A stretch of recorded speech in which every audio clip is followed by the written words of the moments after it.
So you probably know the answer to this already, but can you believe everything you read on Facebook? Yeah. Our social media expert, Mike Johansson, is talking this morning about how to spot a fake on Facebook. He and the real Adam Chodak sat down to talk about it. All right, Mike Johansson, thank you so much for joining us. As always, I love this topic. I love this topic. Normally, when we talk to Mike, we always talk about all things related to cyberspace. And this topic in particular got me. It has to do with those hoaxes we see. If I may, one of my favorite ones had to do with the Fukushima meltdown. There was a map that went up that showed how the radiation was spreading across the Pacific and just overwhelming the United States. And there were alarmists out there going, what are we going to do? The radiation is everywhere. And it turns out the map had nothing to do with Fukushima, but it had something to do with and I messaged the person and said, I believe this is a hoax. And so I want to ask, what is your favorite going around right now? Well, my favorite, most recent one relates to Ebola, and how there's proof positive that people are coming back from the dead after dying from Ebola and turning into zombies. And people are posting this as though it's true. Yeah. Nuts. So when did this all start? When did you start to see a rise in these hoaxes on Facebook and social media? Well, I think it's like with any technology. You know, when email first became very popular, it wasn't long before email hoaxes were the thing. Mm-hmm. When social media started to become more mainstream, people decided to do some mischief with it and start spreading things via email. So I would say it's probably been going on for at least 6 or 7 years. You have so-called studies that come out. You have news pieces, and I put that in quotes. You have a lot of different things that are, I guess, deemed hoaxes. How do you detect it? What do you look for, first and foremost?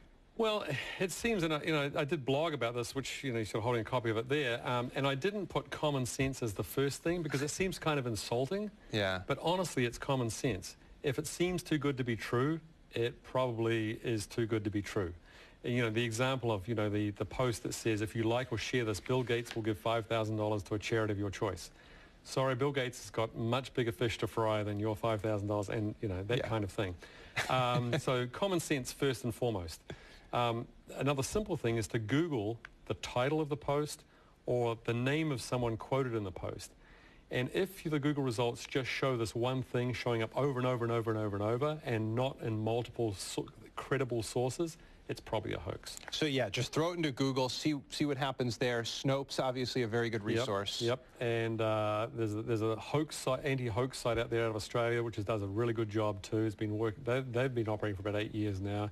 Punch in a few keywords and they'll tell you if this is a hoax or it isn't a hoax.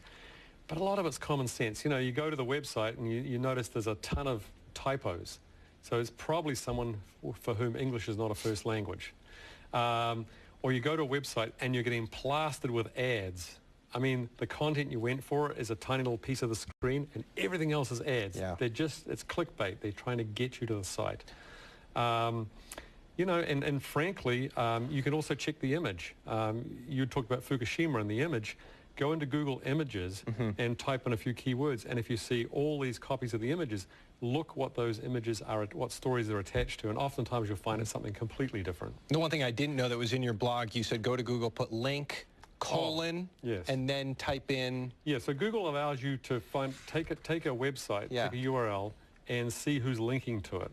And this, again, will provide some assurance of credibility.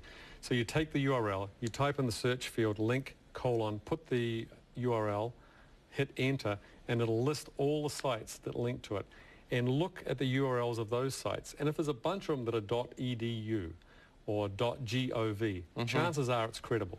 Yeah, and one thing I love is if you do fall prey to this, maybe this offers you an opportunity to step back and look at why you were fooled, because let's say you're talking about politics. Sometimes you are susceptible to believing something and therefore will pass it along before giving it that critical eye. Yeah, and that's when you're most susceptible. Something you see gets shared and you are it fits your belief system. It fits into your view of the world, and then you're really vulnerable. Yeah. Because this reinforces something you already believe. A recent post, and your colleague Doug Emledge and I were discussing this, was the gentleman who had severe physical difficulties. On the typewriter. On the typewriter, he's creating these beautiful pieces of art. I suspected that was, and I looked all over. It took me a long time to find out, but this guy is actually real, but he's been dead for 8 years. And so these people are sharing and saying, you've got to see this guy. He's one person even said he's a wonderful living example of overcoming disability. Well, he's not living anymore, unfortunately. Right. So there's like a half hoax, maybe. Yeah, yeah. All right. Mike, thank you so much. Always a pleasure to have you on. Very interesting. And to date, I don't think I've fallen for one, and I hope with your advice I won't. Yeah, I'm afraid we all do at some point.